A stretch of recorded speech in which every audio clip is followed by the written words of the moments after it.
I'm Rob Licuria, Senior Editor at Gold Derby. I'm here with VFX Supervisor Nick Davis, whose masterful work on Disney's The One and Only Ivan just earned him an Oscar nomination, the second of his career to date, and alongside his colleagues, Greg Fisher, Ben Jones, and Santiago Colombo Martinez. Nick, first of all, congratulations on your Oscar nomination. Well, thank you very much. Talk us through how you found out and what were your reactions? Where were you? And were you completely beside yourself? I was actually at the studio here in London, and I actually watched the Academy announcement. I just thought, it'd be a bit of fun. So when I was nominated before, I was on a scout in the middle of nowhere, so I didn't hear till in the afternoon, and so I thought this time, well, I'll just hear it live. Why not? So, and they were announcing it on London time as well, which was good. Yeah. So it was nice. I was pleasantly surprised. It was great. You know, when you make the shortlist, I think that's a huge achievement in itself, just to get to that shortly so that you can put together the prezzo and then get to the bake-off, right? Yeah. I would also expect that there'd be so much pressure then, because it's like, okay, you're so close and yet so far. So what was it like going to or not going because it's virtual these days, being part of this bake-off and presenting your work to your peers? Well, that was nice. I was actually worried we wouldn't even make it to the bake-off, because it is a strange year, and you know, our movie never got its theatrical release, and therefore it never got all of its prints and advertising. And although it went straight to the streaming to Disney Plus, which has obviously got a large sort of membership, I don't think many of them are sort of in academies or in BAFTA or in or in the the VES. So therefore it's quite hard to actually get noticed, because we were sort of quite a small movie, and because when COVID hit, we literally hadn't even done a trailer yet. So we were just literally finishing up the movie, and it was 7 or 8 months before the movie was due to come out in the cinemas. So I was actually sort of very pleasantly surprised when we made it, to the long list, and and then to the short list to get, to the Bake Off was fantastic. Once at the Bake Off, I felt much more confident about it, because I'm actually, in my whole career, I think it's some of the best work I've ever done, and the team have done an absolutely fantastic job at MPC of producing some really beautiful animation, incredible creature work, and fantastic virtual environments. And the whole pipeline of how we went about making the movie, I think sort of stands alone. And definitely I knew once I was able to show that to my peers, I was pretty hopeful that they would agree. It's nice that they did. I'll admit, when I was hearing noise, we all were, those of us on Twitter who look for this stuff, that your presentation went down really well. Like, people really responded to it. So I don't know how you put it together, who edited it, but good job, because it got you to the final 5. And you're up to, people watching this, you're up against Love and Monsters, Tenet, The Midnight Sky, and Mulan. All really strong work, really different work. It's an unusual year. There's not a lot of blockbusters that we saw in cinemas. What do you think it was about the presentation, though? I mean, obviously, the animal work, which I want to talk about in more detail in a minute. But was there anything in particular that you heard from people who were watching it that they really resonated with the techniques or whatever you were doing to show that you were doing something unusual or different? To be very honest, I haven't actually sort of spoken to anybody, but I would like to think that they would have looked at the body of work and would have gone, wow, I think especially a lot of the work is seamless, and therefore I think people actually didn't quite know how we did it.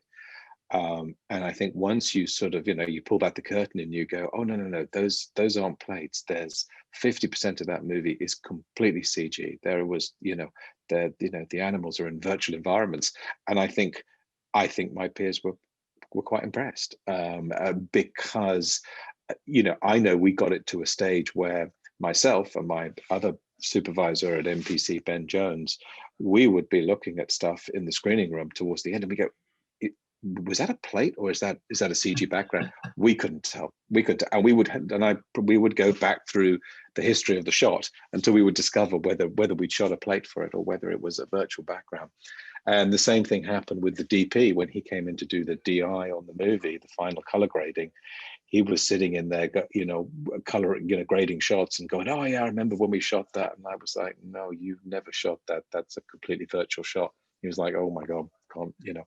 And I think that, and just seeing it from when the movie went into post and the sound department were looking at it for the first time, and they were just all, "This is just, this is incredible. It's beautiful, it's beautiful work." And I think it is a testament to the NPC team that they really did create photorealistic backgrounds that completely stand up on a big screen to total scrutiny. And that's before you start talking about the animation and the characters and the, and the creatures themselves. Yeah, that realism we'll talk about in a sec, but I must also quickly mention you just won a VES award for Best Animated Character in a Photoreal Feature for the Ivan character. That was a strong category. People may not be aware of the German titled film, and obviously you've got a Netflix production there, and The Witches, and Yin Jungle and The Witches. But that's a really strong category to win for Ivan. You must have been super thrilled, and it's still very, very new news, isn't it? Oh yes, I only found out about an hour ago. No, I'm so happy for the team and for the animators. It's so richly deserved. I think Ivan was a beautiful, soulful, strong, passionate character who, he had to carry the whole movie. He was the lead. He was the lead actor in the movie, and he's in so many shots, and he's and so much of the movie takes place in a very confined environment. So a lot of the work was just right here, looking into his eyes and seeing the expression and the emotion and the and all the feelings that he had to convey to the audience. And I think they just did just an incredible job. He really, there is so much empathy, coming from him, and and it is just the little nuances, the little twitches under the eye, that the tiniest wrinkle of a nose, and the and his eyes themselves, which are absolutely sort of beautiful and soulful. So I think it was a richly deserved award for the animation team, who who really just did a brilliant job with him.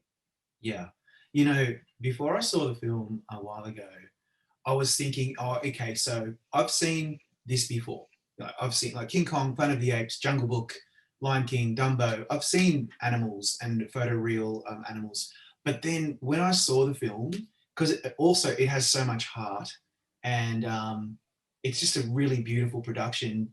But what really impressed me about the VFX work in the film is how natural these animals look, more natural than I think I've ever seen before. And I really mean that. And I just wonder, like, obviously that's super important for us to suspend disbelief and care about these characters. But how challenging was it on this particular production? Can you talk us through the process of really zoning in on making these animals feel real? Yeah, I mean, obviously, as you said, to us, it was, it's sort of different than a lot of those other movies that you had mentioned. Not to belittle any of their work, because those are all fantastic bodies of work. But our challenge that we had to basically, overcome, was the fact that ours was a live action movie, and that our creatures had to be photoreal. If they were remotely anthropomorphically, cartoonish, if we pushed them too far down one route, especially in the animation, and we had to walk a very, very delicate tightrope of making sure that they conveyed the humor, the fun, the love, the cynicism, the sarcasm, the whatever the emotion was. Yet at the same time, we had to make sure that they never broke that mold of being a photorealistic animal. And this was particularly hard, let's say, with Bob the dog. We all know how how dogs move. We see a lot of them. We're very in tune with their emotions. And yet trying to sort of force performance, with Danny DeVito's amazing, vocal performance, it was, we really did walk a very, very, very narrow tightrope where we wanted to give him larger than life performance, for a dog, but we didn't want to slip into the uncanny valley and sort of have a sort of, a quasi, uncomfortably real looking, but somehow not behaving realistically at all. So everything that we did was, to start with, build anatomically correct creatures. We put a tremendous amount of work, obviously, into our grooming and into the look of the fur and the lighting of the fur. And NPC have made great strides in recent years, with their whole groom technology, with their hair and their lighting technology, and with their rendering. Equally, we made sure that we had enough sort of, complexity in the rig and in the facial and the skin for Ivan, and in the eyes, and how we lit the eyes, and in the sort of internal caustics and all of the details and minutiae of how eyes work. There was tremendous amount of reference was looked at for movement studies, for lighting studies, for behavioral studies, just to make sure that we kept it as photoreal as possible, so that when we had the large chunks of the movie that took place in the live action sets, we had the actors had puppets and puppeteers to interact with. We had good lighting reference, and then when we were in the entirely virtual side of things, we had to exactly match the live action portion of the movie. So it was imperative that we did lens studies and lighting studies and surface studies, and and just sort of and that was really one of the things that we put our sort of heart and souls into, was going for as much photoreality as we possibly could do. I could just imagine the pressure is so on, because you get one shot or sequence wrong and the audience immediately comes out of the film and the film becomes a disaster. Thankfully, that didn't happen. And that brings me to this. Is there one particular sequence that was the most challenging for you and the team to get right? And talk us through what that was. There were several that were particularly challenging, but one that springs to mind was the scene when Ivan gets the finger paints and then has to basically do his painting on the glass. And obviously, story-wise, we didn't want to show it all in a big master. We wanted it to be sort of shot in, in a little montage, snippets of information.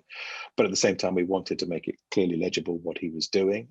Technically, this had all of the problems of not only the animation of the fur, but also of the interaction of the paint, of and having liquid dynamics interacting with our animated performer, and also interacting with the fur dynamics, and then at the same time having it so that he could actually push his hand onto the glass surface, and then how the paint would squidge out, and the different pressures that he was applying. So we did a lot of studies of finger painting and how that looks, and then also just as I say, the technical side of things, also the difficulty of lighting in that environment. So we had to we were very, very careful about how we sort of half lit him and rim lit him, and and gave it a sort of a mood, so I think on all the halves that sort of challenged us, technically, aesthetically, and in sort of for every single department. Yeah. It also reminds me that a lot of visual effects films, the visual effects driven films, it's so obvious. You're seeing explosions, you're seeing animals and so forth. But many of the shots that you're working on are things that we don't really even notice, but they're there to play a really vital part in supporting the story. I'm just wondering if there was much of that kind of work in this particular film that you could point to as something that me as the layman would never really notice, but it was so vital in making the shot right. Well, we did a lot of traditional set top-ups that that just sort of makes the set feel bigger, and obviously puts the roof on it, because obviously we don't ever tend to have roofs on sets.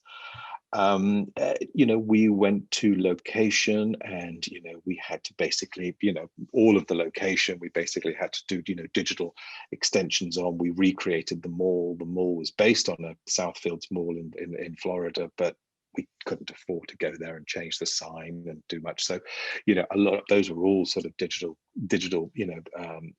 fabrications, top ups, embellishments. And then obviously, when the animals escape and they go through the forest, that was all completely virtual. The same thing when, at the end of the movie, we sort of, created the whole environment for the sanctuary. We never went to a jungle. We just shot some basic plates in Florida, and then we just embellished them to make them feel like an African jungle. We put in trees and vines and plants and all the surfaces that they touched and ran through.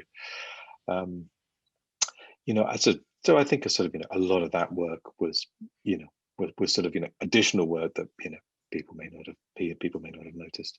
No, I doubt we would have, because I mean we're just focused really on Ivan and his. And we did a de-aging scene on Brian as well. Yes, when we that's right. do flashbacks and little things like that. Yeah, that's pretty cool, actually. You've worked on some amazing productions, like the first two Harry Potters and Charlie and the Chocolate Factory, Edge of Tomorrow, one of my favorite films of all time. You were nominated for The Dark Knight, one of the classics these days. Back in the old days, when there were only 3 nominees in the visual effects category, I think guys lost Benjamin Button, but I think Iron Man was also nominated. It's a pretty strong category. I'm asking you because these days in the pandemic world, there won't be this similar. I mean, it won't be the same as if going to the Oscars on the red carpet back in 2009. What was your most? Were you there at the ceremony, and what was your fondest memory? Oh no, it was fantastic. It was a great night. Fondest memory.